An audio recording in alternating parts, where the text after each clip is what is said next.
வானொலியில் நீங்கள் கேட்டு மகிழ்ந்த தென்கட்சி கோ சுவாமிநாதன் ஐயா அவர்களின் இன்று ஒரு தகவல். இந்த உலகத்தில் மனுஷன் எவ்வளவோ தவறுகள் செய்கிறான். அதுக்கெல்லாம் என்ன காரணம்? அதை பற்றின ஆராய்ச்சி தான் இன்னைக்கு. இதுக்கு ஆராய்ச்சி என்னத்துக்கு? அது தெரிஞ்ச விஷயம் தானே அப்படின்னு நீங்கள் நினைக்கலாம். ஆனால் அப்படி அலட்சியமாக இந்த விஷயத்தை விட்டுறக்கூடாது. பொதுவாக எல்லோரும் நினைக்கலாம், எது சரி எது தவறு அப்படின்னு தெரியாததுனால தான் மனுஷன் தப்பு பண்ணுறான் அப்படின்னு. ஆனால் அப்படி சொல்லிட முடியாது. மனுஷன் தெரிஞ்சே தான் தவறுகள் பண்ணுறான். இப்போ உதாரணத்துக்கு, ஒரு சாலையில் இடது பக்கம் போக வேண்டிய ஒருத்தர் நடுக்கோட்டை தாண்டி வலது பக்கமாக வண்டியை ஓட்டிகிட்டு போகிறாருன்னு வச்சுக்கோங்க. என்னப்பா இது தப்பு இல்லையா அப்படின்னு அவர்கிட்ட கேட்டால், அதெல்லாம் எனக்கு தெரியும், நீ உன் வேலையை பார்த்துட்டு போ அப்படிம்பார். வலது பக்கமாக போகிறது தப்புன்னு தெரிஞ்சே தான் அவர் அப்படி செய்கிறார், அப்படி போகிறார். பெரிய உத்தியோகத்தில் இருக்கிறவங்க கூட லஞ்சம் வாங்குறாங்க. அவங்களுக்கெல்லாம் லஞ்சம் வாங்குறது தப்புன்னு தெரியலன்னு அர்த்தம்? திருடுறது தப்புன்னு தெரியாமலாம் மனுஷன் திருடுறான்? நல்லாவே தெரியும். நீங்கள் வேணும்னா கேட்டு பாருங்கள், வேறு வழி இல்லை அதனால தான் திருடுறேன்பா. திருடுறது ஒரு புண்ணியமான காரியம்னு திருடனே கூட சொல்ல மாட்டான். திருடுறது தவறுங்கிறது திருடனுக்கு தெரியும் அப்படிங்கிறத விளக்கிறதுக்காக ஒரு பெரியவர் ஒரு கதை சொன்னார். அதாவது, 2 திருடர்கள் 2 பேரும் சேர்ந்து ஒரு வீட்டுக்கு போய் ஒரு 10,000 ரூபாயை திருடிட்டு வந்துடுறாங்க. ஒரு காட்டு வழியாக வந்துக்கிட்டு இருக்கிறாங்க. இன்னும் விடியல. 2 பேருக்கும் தூக்கம் கண்ணை சுற்றுது. சரி, இப்படியே ஒரு மரத்தடியில் படுத்து தூங்குவோம், காலையில் விடிஞ்சதும் இந்த பணத்தை 2 பேரும் பங்கு போட்டுக்குவோம் அப்படின்னு முடிவு பண்ணுறாங்க. அதே மாதிரி படுத்து தூங்குறாங்க. நடு ராத்திரியில் ஒரு திருடன் முழிச்சிக்கிறான். விடிகிற வரைக்கும் காத்துக்கிட்டு இருந்தால் 5,000 ரூபா தான் கிடைக்கும், இப்போவே கம்பி நீட்டினா 10,000 ரூபா கிடைக்கும் அப்படின்னு யோசித்து பார்த்துட்டு ஒரு முடிவுக்கு வந்தான். மெதுவாக அந்த 10,000த்தையும் சுருட்டிக்கிட்டு அடுத்தவனுக்கு தெரியாமல் ஓடி போயிட்டான். விடியுது. அடுத்தவன் எழுந்திரிச்சு பார்க்குறான். பணத்தையும் காணலை, பாகஸ்தனையும் காணலை. இந்த திருடன் அந்த திருடனை திட்டுறான். திருட்டு பய, அயோக்கிய பய, இப்படி அநியாயமாக கிளப்பிட்டு போட்டானே அப்படிங்கிறான். இதுலேருந்து என்ன தெரியுது? தெரியாமல் எடுத்துக்கிட்டு போகிறது திருட்டு, அயோக்கியத்தனம், அநியாயம் அப்படிங்கிறது இவனுக்கு தெரிஞ்சிருக்குது. அதனால தான் அடுத்தவனை பார்த்து இப்படி திட்டுறான். அதனால் தெரியாததுனால மனுஷன் தவறு பண்ணுறான்னு சொல்கிறது சரியில்லை. அப்படின்னா மனுஷன் பண்ணுற தவறுகளுக்கு உண்மையான காரணம் தான் என்ன? இதே சந்தேகம் அர்ஜுனனுக்கும் வந்துதான். அதனால தான் அவன் பகவானை பார்த்து கேட்குறான், மனுஷன் தன் விருப்பத்துக்கு விரோதமாக ஏதோ ஒரு சக்தியினால பலாத்காரமாக இழுக்கப்பட்டது மாதிரி பாவம் பண்ணுறானே, அந்த சக்தி என்ன அப்படின்னு கேட்குறான். இதுக்கு பகவான் பதில் சொல்கிறார், காமமும் குரோதமும் தான் அந்த சக்திகள், அதாவது ஆசையும் சினமும். இது 2ம் உன்னுடைய எதிரிகள் அப்படிங்கிறத புரிஞ்சுக்கோ அப்படிங்கிறார். இன்னமும் நுணுக்கமாக பார்த்தா காமத்தினுடைய மறு உருவங்கள் தான் குரோதமும் லோபமும். ஆசை நிறைவேறலைன்னா குரோதம், அதாவது கோபம். ஆசை நிறைவேறிட்டதுன்னா லோபம், அதாவது பேராசை. பாவத்தை கண்ட்ரோல் பண்ணணும்னா அதுக்கு மெயின் சுவிட்ச் எது அப்படிங்கிறது இப்போ தான் தெரியுது. அதுக்கு மனுஷன் தெரிஞ்சே தான் தவறு பண்ணுறான் அப்படின்னு பேசிக்கிட்டோமே. அதுக்கு ஒரு உதாரணம். ஒரு ஆள் ஹோட்டலில் சாப்பிட போனான். சாப்பிட்டு முடித்தான். எழுந்திரிச்சு முதலாளிகிட்ட பில்லை கொடுத்தான். காசை கொடுக்கல. முதலாளி பணம் கொடுன்னு கேட்டார். இவன் என்கிட்ட பணம் இல்லைன்னா. முதலாளி கொஞ்சம் கூட அலட்டிக்கல. உள்ளே இருந்து ஒரு ஆளை கூப்பிட்டார்.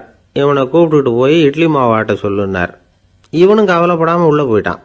அப்போது அழைச்சிட்டு போகிற ஆள் கேட்குறான், ஏன் சார், சாப்பிட்றதுக்கு முன்னாடி காசு இல்லைங்கிறது உங்களுக்கு தெரியாதா அப்படின்னு கேட்குறான். தெரியும், காசு இல்லைங்கிறதும் தெரியும், காசு இல்லாமல் சாப்பிட்டா மாவாட்டணுங்கிறதும் தெரியும் அப்படின்னா அந்த ஆள். அப்படின்னா நீங்கள் உங்கள் வீட்லேயே சாப்பிட்ருக்கலாமே அப்படின்னு கேட்குறான் அவன். அதுக்கு இவர் சொல்கிறாரு, அது எப்படி, அங்கே சாப்பிட்டாலும் நான் இதே வேலையை தானே செய்ய வேண்டியிருக்கும் அப்படின்னாராம். துருக்மேனியாவில் அஷ்காபாத் அப்படின்னு ஒரு நகரத்தில் ஒரு புவியியல் விஞ்ஞானி இருந்தார். அவர் ஒரு நாய்க்குட்டி வளர்த்தார். ஒரு நாள் முன்னிரவு நேரம் ஒரு மேஜைக்கு முன்னாடி உட்காந்து அந்த விஞ்ஞானி ஏதோ கணக்கு போட்டுக்கிட்டு இருக்கிறார். அவருக்கு ஒரு சின்ன பெண் குழந்தை, அது தொட்டிலில் தூங்கிட்டு இருக்குது. அந்த நாய்க்குட்டியும் ஒரு மூலையில் படுத்து அது பாட்டுக்கு தூங்கிட்டு இருந்தது. ஒரே அமைதி. அந்த நேரத்தில் திடீர்னு அந்த நாய்க்குட்டி துள்ளி எழுந்திரிச்சது. நேராக குழந்தைகிட்ட ஓடிச்சு. அந்த குழந்தைய அது போட்டிருந்த ட்ரெஸ்ஸோடு சேர்த்து கவ்வி தூக்குச்சு.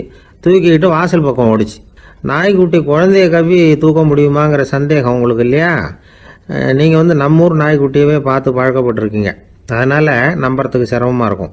அந்த ஊர்லெலாம் அது ரொம்ப ஸ்ட்ராங்காக இருக்கும், ஒரு ஏதோ கண்ணுக்குட்டி மாதிரி இருக்கும். விஞ்ஞானி அதை பார்த்துட்டார். உடனே அந்த நாய்க்கு வெறி பிடிச்சிட்டுதுன்னு முடிவு பண்ணிவிட்டு தன்னோட கை துப்பாக்கியை எடுத்துக்கிட்டு ஓடி வந்தார். அவர் வெளியில் வந்து நாய்க்குட்டி எங்கே அப்படின்னு பார்த்து தேடுறார். அந்த நேரத்தில் அந்த வீடு வந்து இடிஞ்சு விழுது. காரணம் பூமி அதிர்ச்சி. இப்படி பூமி அதிர்ச்சி உண்டாக போகுதுங்கிறது அந்த நாய்க்குட்டிக்கு முன்னாடியே தெரிஞ்சு போச்சு. அதுதான் குழந்தைய தூக்கிட்டு வெளியில் ஓடி வந்திருக்குது. அது மூலமாக அந்த குடும்பத்தையே காப்பாற்றி இருக்குது அந்த நாய்க்குட்டி. இந்த சம்பவம் நடக்கிறதுக்கு 3 நாளைக்கு முன்னாடியே சில பிராணிகளுக்கு இப்படி நடக்க போகுதுங்கிறது தெரிஞ்சிருக்குதான். ஆமாம், அந்த நகரத்தில் 3 நாளைக்கு முன்னாடியே பாம்பு, பல்லி இதெல்லாம் அது தங்கியிருந்த வலையை விட்டு வெளியில் ஓடி வந்துட்டுது. அதே மாதிரி அங்கே இருந்த புறாவெல்லாம் பறந்து போயிடுச்சான். இதே மாதிரி யுகோஸ்லோவியாவில் கூட ஒரு நகரம், அங்கே ஒரு நாள் ராத்திரி ஒரு மிருக காட்சி சாலையில் திடீர்னு ஒரு பெரிய கலவரம், கூச்சல், குழப்பம். அங்கே இருந்த கழுதை, புலி, யானை, பறவை எல்லாம் கண்ணாபின்னான்னு கத்த ஆரம்பிச்சுட்டுது. நீர் யானை அதுக்குன்னு போட்டிருந்த தடுப்பையே தாண்டி குதிச்சு வெளியில் வந்துட்டு தான். மறுநாள் தான் எல்லாருக்கும் விஷயம் புரிஞ்சுது. அடுத்த நாள் காலையில் அங்கே பூமி அதிர்ச்சி உண்டாயிட்டுது. இப்போ பாருங்க, அதாவது மனுஷனை போய் தீர்க்க தரிசி அது இதுன்னு சொல்லிட்டு இருக்கிறோம். இவனை விட அது பரவாயில்லைன்னு தோணுது. அதாவது மிருகங்கள் ஒன்று நடக்க போகுதுங்கிறத முன்னாடியே புரிஞ்சுக்குதே. சரி, இதெல்லாம் எப்படி அது முன்கூட்டி புரிஞ்சுக்குது? அதுதான் படைப்பு ரகசியம். அதை கண்டுபிடிக்கிறதுக்கு தான் மனுஷன் வந்து ஆராய்ச்சி பண்ணிகிட்டு இருக்கிறான். விஞ்ஞானிகளோட ஆராய்ச்சியெல்லாம் ஒரு பக்கம் இருக்கட்டும், வீட்டுக்குள்ளேயே சில ஆராய்ச்சி பண்ணி பாருங்களேன். இப்போ சில யோசனை சொல்லி அதை சோதனை பண்ணி பாருங்க அப்படின்னு ஒருத்தர் சொன்னாராம். அதாவது இப்போ மழை வருமா வராதா அப்படின்னு தெரிஞ்சுக்கணுமா, உடனே ஒரு பூனைக்குட்டி பின்னாடியே மெதுவாக போய் அது என்ன செய்யுதுன்னு கவனித்து பார்க்கணும். பூனைக்குட்டி தன்னோட பாதத்தினால சுகத்தில் வந்து அப்படி கீறிக்கிட்டு இருக்கும். அப்படி கீறினா கண்டிப்பாக மழை வரும். சில சமயம் பூனைக்குட்டி அப்படி மல்லாந்து படுத்துக்கிட்டு பாதத்தை உயர தூக்கும், அப்படியும் எப்படியும் புரளும். இப்படி செஞ்சதுன்னா அன்னைக்கும் மழை இருக்காது. அதனால் முன்னாடி இருந்தது மழை வர்றதுக்கு அறிகுறி, இது மழை இல்லைங்கிறதுக்கு அறிகுறி. பறவைகள், பிராணிகள் இதுகளோட நடவடிக்கைகளை பார்த்துட்டு அதையெல்லாம் அடிப்படையாக வச்சு தான் காலநிலையை கண்டுபிடிக்கிற கருவிகளை கண்டுபிடிச்சிருக்கிறாங்க. வாத்து இருக்குல்ல, சில சமயம் தன்னோட அழகை தன்னோட இறகுகளில் அப்படியே புதைச்சிக்கும். அப்படி செஞ்சால் குளிர்காலம் வரப்போகுதுன்னு அர்த்தம். பருவநிலை குளிராக மாறப்போகுதுங்கிறதுக்கு இதுதான் அறிகுறி. சிட்டுக்குருவி இருக்குதுல்ல, அதெல்லாம் புழுதியில் உழுந்து புரளும், சிறகுகளை வந்து படபடன்னு அடிச்சுக்கும். அப்படி செஞ்சால் மழை வரப்போகுதுன்னு அர்த்தம். ஒன்று மட்டும் நாம் நல்லா தெரிஞ்சுக்கணும், இயற்கையின் சீற்றம்னு சொல்கிறோம் இல்லையா, இயற்கை ஏன் நம்ம மேலே கோவப்படுது? இயற்கையை நாம் அனுசரித்து போகிறதில்ல, அதனால் கோவப்படுது. காடுகளை அழிக்கப்படாது, விலங்குகளை கொல்லக்கூடாது, இயற்கை ஏற்படுத்தி வச்சிருக்கிற சமநிலையை கெடுக்கக்கூடாது.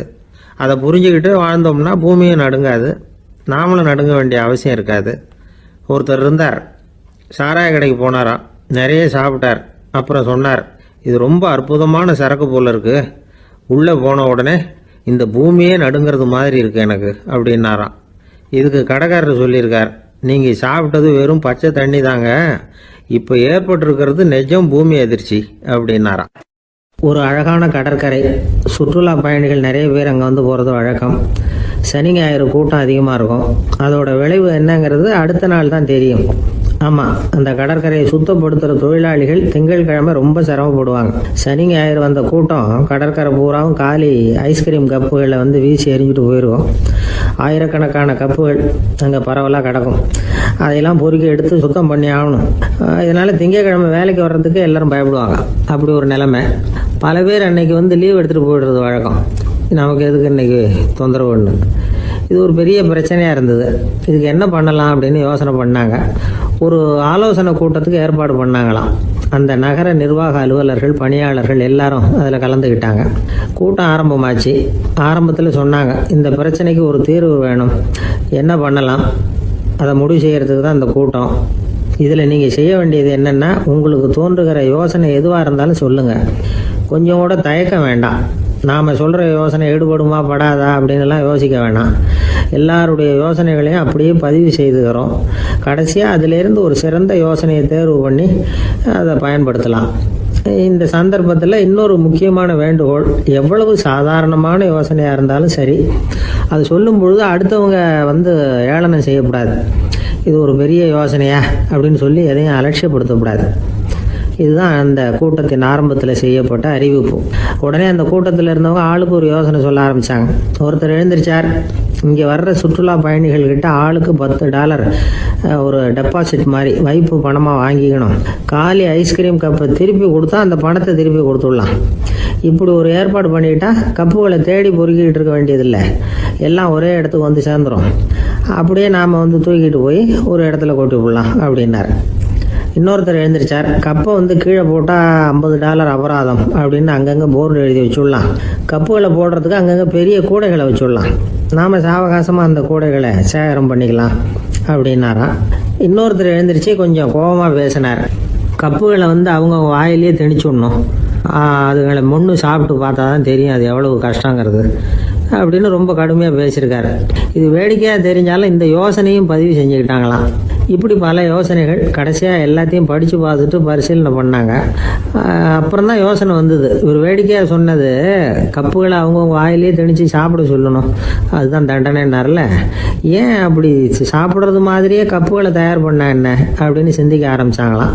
ஆகா, அதுதான் சரின்னு ஒரு முடிவுக்கு வந்தாங்க. அதுலேருந்து உருவானது தான் இந்த வேஃபர் கப்ஸ். ஐஸ்கிரீமை சாப்பிட்டு முடிச்சதும் கப்பையும் சாப்பிட்டுடலாம். கோன் ஐஸ்கிரீம் சாப்பிட்றோம்ல, அதுதான். அமெரிக்காவில் மியாமி கடற்கரையில் ரொம்ப காலமாக இருந்துக்கிட்டு வந்த குப்பை பிரச்சனைக்கு இப்படி தான் ஒரு தீர்வு வந்து தான். இதுலேருந்து நாம் புரிஞ்சிக்க வேண்டியது என்னென்னா, நாம் அன்றாட எத்தனையோ பிரச்சனைகளை சந்திக்கிறோம், அதுக்கெல்லாம் தீர்வு உண்டு. அது எங்கே ஒளிஞ்சிருக்குன்னு கண்டுபிடிக்கணும். அந்த யோசனையையும் நல்லா தீவிரமாக யோசிக்கணும். யார் என்ன யோசனை சொன்னாலும் அதை வந்து அலட்சியப்படுத்தக்கூடாது, அக்கறையோடு கவனிக்கணும், அதை யோசித்து பார்க்கணும். ஒரு அம்மா தன்னோட வீட்டுக்காரரை ஒரு மனநல மருத்துவர்கிட்ட அழைச்சிட்டு வந்தாங்களாம். டாக்டர், இவருக்கு கோன் ஐஸ்கிரீம் பிடிக்கல, பேப்பர் கப்பில் இருக்கிற ஐஸ்கிரீம் தான் வேணும்னு அடம் பிடிக்கிறார் அப்படின்னாங்களாம். அது ஒன்றும் தப்பு இல்லையேன்னாராம் டாக்டர். இதுக்கு அந்த அம்மா சொன்னாங்களாம், இவர் கப்பு ஐஸ்கிரீம் வாங்குறதுல தப்பு இல்லை டாக்டர், பிரச்சனை அது இல்லை, அப்புறம் வேற என்னன்னு கேட்டிருக்காரு, வாங்கினதும் ஐஸ்கிரீமை கீழே கொட்டிவிட்டு அந்த பேப்பர் கப்பை மட்டும் விரும்பி சாப்பிட்றார், அதனால தான் உங்ககிட்ட அழைச்சிட்டு வந்தேன் அப்படின்னாங்களாம். பக்தின்னு சொல்கிறோம் இல்லையா, அது வந்து 3 வகைப்படும் அப்படிங்கிறார் ஒரு பெரியவர்.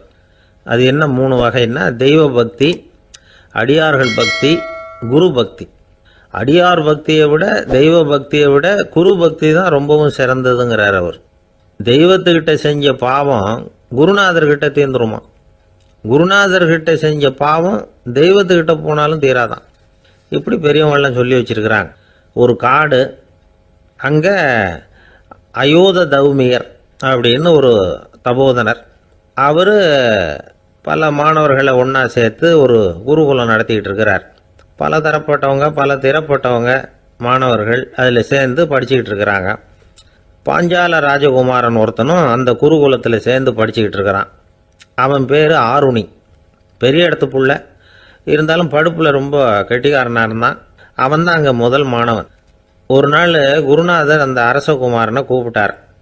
நம்ம குருகுலத்துக்கு சொந்தமான வயலில் தண்ணீர் பெருகி வெள்ளம் வந்து பயிரை வந்து அழிக்குதான், அதனால் நீ போய் மடையை அடைச்சிட்டு வந்துடும் அப்படின்னார். அந்த அரசகுமாரன் உடனே புறப்பட்டான். குருநாதர் சொல்லிட்டார்ல, உடனே புறப்பட்டான். நான் பெரிய இடத்து பிள்ளையாச்சே, ராஜகுமாரனாச்சே, ரொம்ப செல்வாக்கூட வளர்ந்தவனாச்சே, நான் போய் வயலில் இறங்கி வேலை செய்கிறதா அப்படின்னுலாம் அவன் நினைக்கல. குருநாதர் கட்டளையை நிறைவேற்ற வேண்டியது நம்ம கடமை அப்படின்னு நினச்சான். உடனே ஒரு மண்வெட்டியை தூக்கி தோளில் வச்சுக்கிட்டு புறப்பட்டு போயிட்டான். வயலுக்கு போனான். பார்த்தான், தண்ணி கரையை உடச்சிக்கிட்டு வயலுக்குள்ளே ஏகமாக பாஞ்சிக்கிட்டு இருக்குது.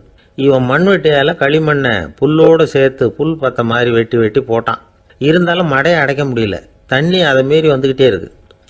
தண்ணி வந்து வேகமாக வயலுக்குள்ளே போய்கிட்டே இருக்குது. போடுற பத்தையெல்லாம் கரைஞ்சி கரைஞ்சி போயிட்டுருக்கு. இருந்தாலும் இவன் தன்னுடைய முயற்சியை கைவிடலை. வெட்டி வெட்டி போட்டுக்கிட்டே இருக்கிறான். காலையில் அங்கே போனவன் சாயந்தரம் வரைக்கும் இப்படி செஞ்சுக்கிட்டு இருக்கிறான். உடம்பும் மனசும் ரொம்பவும் சோர்ந்து போச்சு. இருந்தாலும் குருநாதர் இட்ட கட்டளையை நிறைவேற்றாமல் இருக்கிறோமேங்கிற ஒரு குறை அவனுக்கு இருக்குது. குரு கட்டளையை நிறைவேற்றாத நான் வந்து இன்னமும் இருக்கணுமா அப்படின்னு யோசனை பண்ண ஆரம்பிச்சிட்டான். என்ன செய்யலாம்னு பார்த்தான். நம்ம குருநாதர் இட்ட பணிக்காக இந்த உடம்பையே தியாகம் பண்ணலாம் அப்படின்னு முடிவு பண்ணான். தண்ணி பாயுதில் அதுக்கு குறுக்க விழுந்து அப்படியே மடையை அடைச்சிக்கிட்டு அப்படியே படுத்துட்டான். இது மற்றவங்களுக்கு தெரியாது. அன்னைக்கு ராத்திரி ஒரு விளக்கு முன்னாடி உட்காந்து குருநாதர் பிள்ளைங்களுக்கு பாடம் சொல்லி கொடுத்துக்கிட்டு இருக்கிறார். முதல் வரிசையில் இருக்கக்கூடிய ராஜகுமாரனை காணலை. நம்ம ஆருணி எங்கே போனா அப்படின்னு சொல்லி மற்ற மாணவர்களை விசாரித்தார். இப்போ அவங்க சொன்னாங்க, சுவாமி அவன் காலையில் வயலுக்கு வந்து மடையை அடைக்கிறதுக்காக போனான், நீங்கள் தான் போக சொன்னீங்க, இன்னும் திரும்பி வரல அப்படின்னு அவர் பையன். குருநாதர் உடனே ஒரு தீவெட்டி எடுத்துக்கிட்டு மாணவர்களை அழைச்சிக்கிட்டு வயலுக்கு போனார். அங்கே போய் பார்த்தா ஆளை காணும்.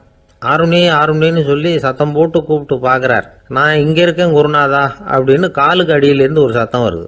குனிஞ்சு பார்த்தா அவன் மடையில் படுத்துருக்குறான். என்னப்பா இதுன்னார்.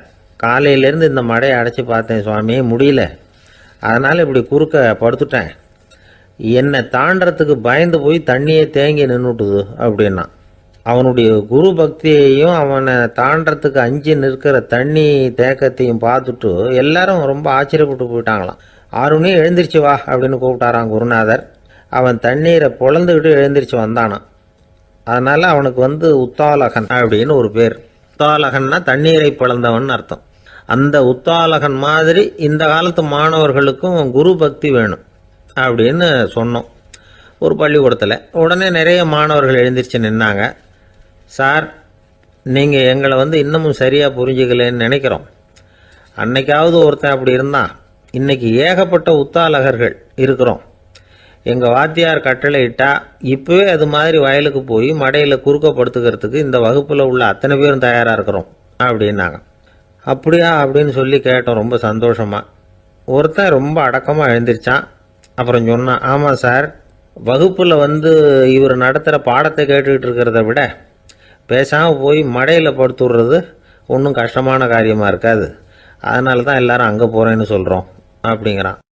ஒரு மனுஷனை பார்த்து என்கிட்ட வாலாட்டாதே அப்படின்னு சொன்னால் அவன் நம்மக்கிட்ட ஏதோ வம்புக்கு வர்றான்னு அர்த்தம்.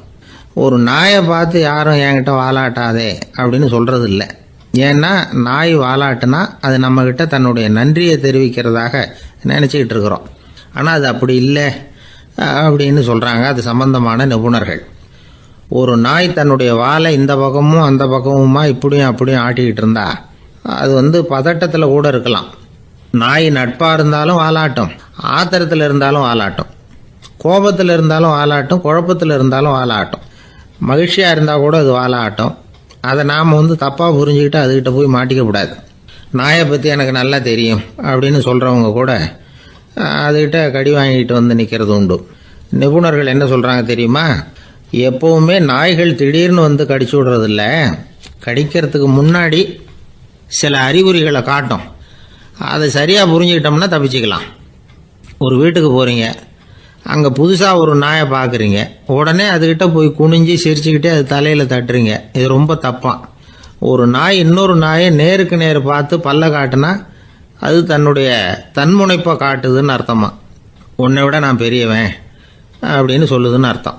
அதனால் நீங்கள் அது மாதிரி கிட்ட போய் சிரிக்கிறோம் அப்படின்னு நினச்சிக்கிட்டு பல்ல காட்டினா உங்களையும் எதிரியாக நினச்சிரும்.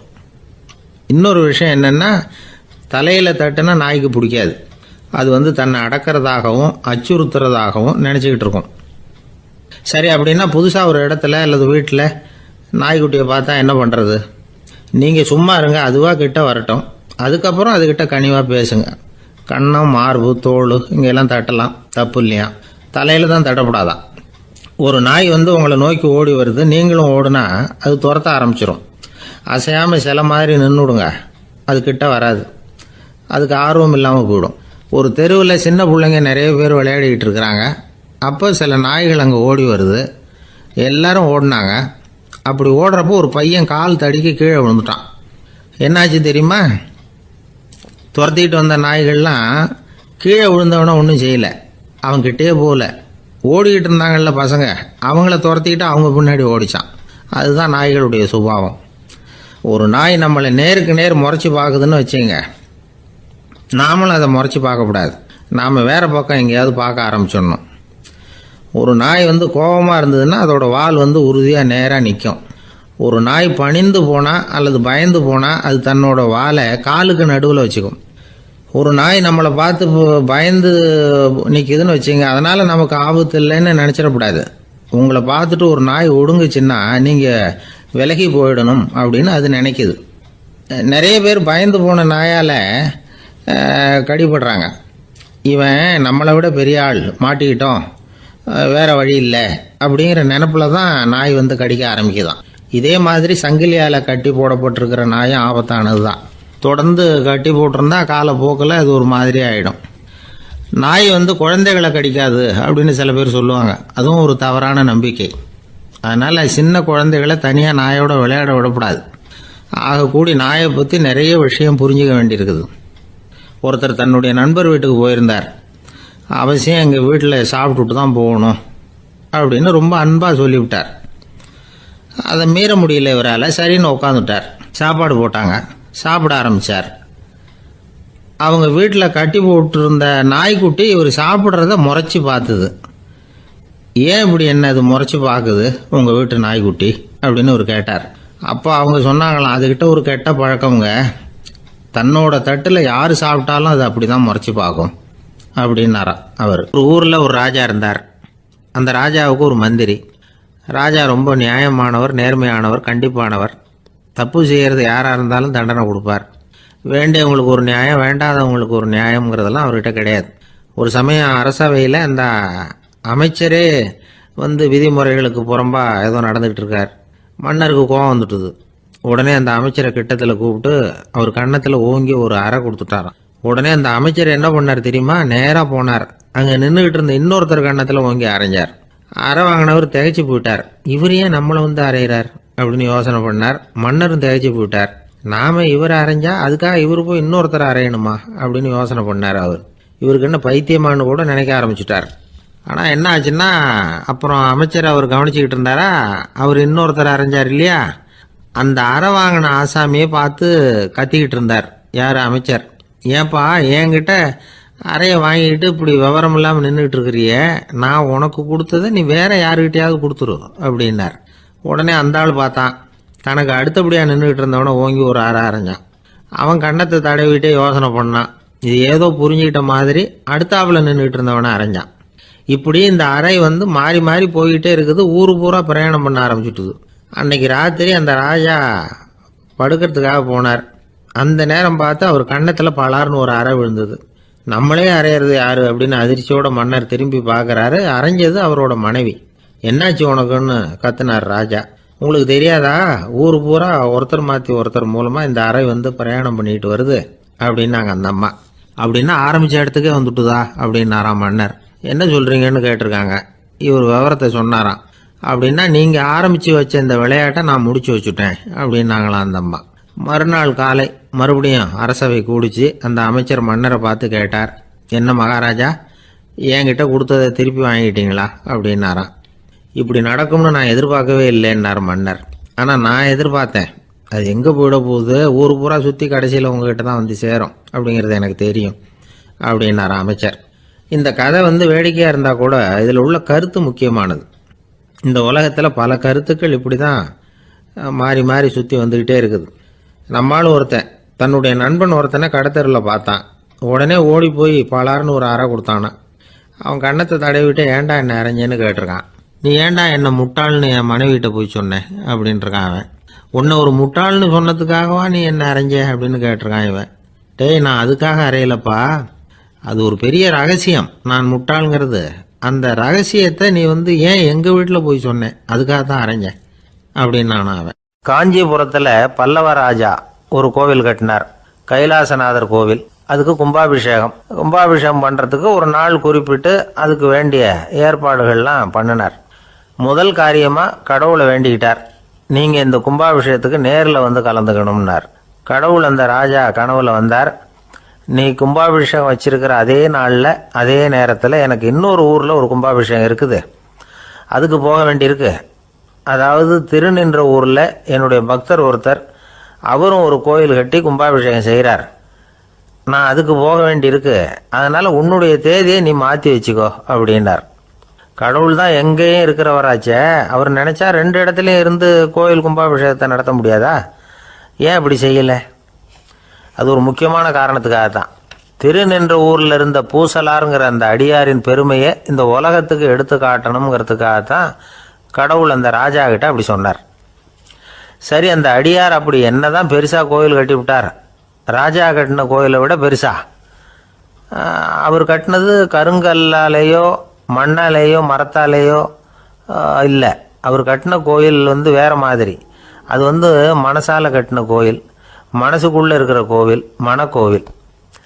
அந்த அடியார் தன்னோட மனசுக்குள்ள மாசக்கணக்காக ஒவ்வொரு கல்லாக சேர்த்து கட்டின கோவில். இந்த விஷயம் ராஜாவுக்கு தெரியாது. அவர் என்ன நினச்சுட்டாரு, அது நாம கட்டின கற்கோயிலை விட ரொம்ப பெருசாக இருக்கும் போல இருக்கு அப்படின்னு நினச்சிட்டார். சரி, அப்பேற்பட்ட அந்த கோயிலை தரிசனம் பண்ணிவிட்டு வருவோம் அப்படின்னு நினச்சி ராஜா திருநின்ற ஊருக்கு போகிறார். அங்கே போய் பார்த்தா கோயிலையும் காணும், ஒன்றையும் காணும். கடைசியில் பூசலார் கட்டின மணக்கோவில் தான் அதுங்கிறத அவர் புரிஞ்சுக்கிறார். உடனே அந்த அடியாரின் காலில் விழுந்து வணங்குறார். அவரோ, இது மனசால முயன்ற கோவில், இதுக்கு இத்தனை பெருமையா அப்படின்னு ஆச்சரியப்படுறார். இதில் ஆச்சரியப்படுறதுக்கு ஒன்றும் இல்லை. ஆண்டவன் விரும்புறது அகபக்தியை தவிர புற தோற்றங்களே அல்ல. இதை நாம் புரிஞ்சுக்கிட்டோம்னா நமக்குள்ள எந்த வேறுபாடுகளும் வர்றதுக்கு வழியே இல்லை. இன்னொரு ராஜா இருந்தார். அவர் ஆண்டவனுக்கு படைக்கிறதுக்காக ஒரு தார் நல்ல செவ்வாழைப்பழமாக எடுத்துக்கிட்டு போகணும்னு நினச்சார். அதனால் முத நாளே அதை வாங்கிட்டு வர சொன்னார் வேலைக்காரங்கிட்ட. வேலைக்காரன் போனால் கடைத்தெருவில் ஒரு தார் பழம் வாங்கினா. வர்ற வழியில் அவன் குடிசை. அப்படியே எட்டி பார்த்துட்டு போவோமேன்னு நினச்சான். போனான். அங்கே இவனோட குழந்தை பாவம் பசியால் கத்திக்கிட்டு இருக்கு. இவன் பார்த்தான், இவ்வளவு பெரிய தாரில் ஒரு 2 பழம் எடுத்தா தெரியவா போகுது அப்படின்னு நினச்சி ஒரு 2 பழத்தை பிச்சு அந்த குழந்தைகிட்ட கொடுத்தான். அதை வாங்கி வயிறார சாப்பிட்டுது. பசி அடங்குச்சு. விளையாட போட்டுது. இவன் அதுக்கப்புறம் வாழைப்பழத்தை எடுத்துக்கிட்டு அரண்மனைக்கு வந்தான். 2 பழம் பிச்சிருக்கிறது ராஜாவுக்கு தெரிஞ்சு போச்சு. இவன் உண்மையை சொல்லிவிட்டான். உடனே ராஜா, கடவுளுக்கு படைக்க வேண்டிய பொருளை குழந்தை வந்து எச்சில் பண்ண விட்டுருக்கியே அப்படின்னு சொல்லி அவனை கட்டி வச்சு சாட்டையால் அடித்தார் பாவம். மறுநாள் பழத்தை கோயிலுக்கு எடுத்துகிட்டு போனார். கடவுள் முன்னாடி வச்சார். கடவுள் கண்ணை திறந்து பார்த்தார். பழம்லாம் அழுகி இருக்குது. என்ன இது அழுகி போன பழம் அப்படின்னார். ராஜா முழிச்சார். நல்லா தானே இருந்தது அப்படின்னு நினச்சார். அப்போ கடவுள் அந்த ராஜா கிட்ட சொன்னாராம், இதை பார்ப்பா, இந்த தாரில் 2 பழம்தான் நல்ல பழம். அந்த 2 பழங்களையும் நேற்றுக்கே நான் சாப்பிட்டுட்டேன் அப்படின்னாராம். அப்போ தான் ராஜாவுக்கு புரிஞ்சுது, ஏழை குழந்தையின் பசியை தீர்க்கறதுக்காக உதவுன அந்த 2 பழம்தான் இறைவன் சாப்பிட்ட பழம்னு. இறைவன் இருக்கிற இடம் எது? இதுதான். நமக்கு முன்னாடி நமக்கு வேண்டிய ஒருத்தர் ஒரு கிளாஸில் நமக்கு பழச்சாறு கொண்டாந்து வைக்கிறாருன்னு வச்சுக்கோங்க. உடனே நாம் என்ன பண்ணுவோம்? எடுத்து கிடுகிடுன்னு சாப்பிட்ருவோம், அடுத்தவங்க யாரும் வர்றதுக்குள்ள. அதை விட்டுட்டு அதை கொண்டாந்து வச்சவர்கிட்டயே அதோட விலை என்ன அப்படி இப்படின்னு நான் கேட்டுக்கிட்டு இருப்போம். நாம் கேட்க மாட்டோம். ஆனால் காந்திஜி அப்படி கேட்டாராம். எப்போ தெரியுமா? 1935. அந்த வருஷம் மே மாதத்தில் ஒரு நாள் காந்திஜி டெல்லியில் இருக்கிறார். அப்போ அவருக்கு 2 டம்ளர் மாம்பழச்சாறு கொண்டாந்து கொடுக்குறாங்க. அதை வாங்குறார். இதோட விலை என்ன அப்படின்னு கேட்டார் காந்திஜி. யாருக்கிட்ட கேட்டாருன்னா மனுபென் காந்திகிட்ட கேட்குறார். அவங்க தான் கொண்டாந்து கொடுக்குறாங்க. காந்திஜிக்கு உதவி செய்கிறதுக்காக அவர் கூடவே இருந்தவங்க அவங்ககிட்ட தான் கேட்குறாரு. காந்திஜி சும்மா வேடிக்கைக்காக இப்படி கேட்குறாருன்னு நினச்சிட்டாங்க அந்த அம்மா. அதுவும் இல்லாமல் அதோட விலையை கேட்டால் காந்திஜி நிச்சயமாக அதை சாப்பிட மாட்டார் அப்படிங்கிற பயம் வேறு. அதனால் அந்த அம்மா பதில் எதுவும் சொல்லாமல் கம்முன்னு இருந்துட்டாங்க. கொஞ்ச நேரம் ஆச்சு. அந்த பழச்சாறு வச்ச இடத்துல அப்படியே இருக்குது. வச்ச இடத்துல வச்சபடியே இருக்குது. காந்திஜி அதை சாப்பிடவே இல்லை. மனுபென் காந்தி பார்த்தாங்க. மெதுவாக காந்திஜிக்கிட்ட போய் அதை சாப்பிடுங்களேன் அப்படின்னாங்க. பழச்சாறு விலை என்னன்னு கேட்டேன். அதுக்கு பதில் இல்லை. அது முதல் தப்பு. பதிலை எதிர்பார்த்திருந்தும் அதை பற்றி விசாரிக்கலை. அது 2வது தப்பு. இப்படி 2 தப்புகளை பண்ணிவிட்டு என்கிட்ட வந்து இதை சாப்பிடுங்கன்னு சொன்னால் அது எப்படி அப்படின்னு கேட்டாராம் காந்திஜி. மனுபென் காந்தி என்ன சொல்கிறதுன்னு தெரியாமல் திகைச்சு போய் நின்றுக்கிட்டு இருந்தாங்க. காந்திஜி தொடர்ந்து சொன்னாராம், இப்போ என் முன்னாடி வச்சிருக்கிற இந்த பழச்சாறு விலை சுமாராக ஒரு ₹1/2 இருக்கும். அது அந்த காலத்து மதிப்பு. இந்த பழச்சாறு இல்லாமல் கூட என்னால் இருக்க முடியும். ஆனால் அவசியமான பொருள்களை வாங்கிறதுக்கு கூட சக்தி இல்லாத மக்கள் இந்த நாட்டில் நிறைய பேர் இருக்கிறாங்க. அப்படி இருக்கிறப்போ எனக்கு என்னத்துக்கு இந்த விலை உயர்ந்த பானம்? இதை இப்போ நான் சாப்பிட்டா என் உடம்பு வேணும்னா ஆரோக்கியமாகலாம், ஆனால் என் மனசு அமைதி அடையாது. எனக்கு என்னுடைய உடல் ஆரோக்கியத்தை விட மன ஆரோக்கியம்தான் முக்கியம். அதனால் இதை நான் சாப்பிட மாட்டேன், எடுத்துகிட்டு போயிடு அப்படின்னாராம். அந்த சமயத்தில் ஒரு அகதி பொண்ணு 2 குழந்தைகளோட காந்திஜியை பார்க்கறதுக்காக வந்தது. வணக்கம் சொல்லிச்சு. காந்திஜி உடனே தனக்கு முன்னாடி இருந்த பழச்சாற்றை எடுத்து அந்த பொண்ணுக்கிட்டையும் குழந்தைகள்கிட்டையும் கொடுத்து சாப்பிட சொன்னார். அவங்க அதை வாங்கி ரொம்ப சந்தோஷத்தோடு சாப்பிட்டாங்களாம். அதை பார்த்த காந்திஜி முகத்தில் ஒரு புன்னகை, ஒரு பரவசம், ஒரு திருப்தி. அவர் மனசு நிறைஞ்சிருந்தது. அப்போ அவர் சொன்னாராம், ஆண்டவன் எனக்கு எப்பவும் சரியான சமயத்தில் கை கொடுப்பாருங்கிறது அதுக்கு இதுதான் அத்தாட்சி. நான் ஒரு இக்கட்டான சூழ்நிலையில் இருக்கிறப்ப கூட கடவுளின் கருணையால் அந்த சூழ்நிலை என்னை பாதிக்கலை. என் கூட இவ்வளவு நாள் பழகியும் கூட இங்கே இருக்கிறவங்க எனக்கு அதிக விலை உள்ள பழரசத்தை கொடுத்தாங்க. ஆனால் சரியான நேரத்தில் அதை சாப்பிட வேண்டியவங்களை என்கிட்ட அனுப்பி வச்சு என்னை சந்தோஷப்படுத்தினார் கடவுள், அவருக்கு நன்றி அப்படின்னாராம் மகாத்மா காந்தி. உடல் ஆரோக்கியத்தை விட மன ஆரோக்கியம்தான் எனக்கு முக்கியம்னு சொன்னார் பாருங்க. அதை நாம் எல்லாரும் மனப்பூர்வமாக இன்றைக்கி சிந்திச்சு பார்க்கணும். இந்த காலத்தில் எல்லாரும் அப்படியா நினைக்கிறாங்க?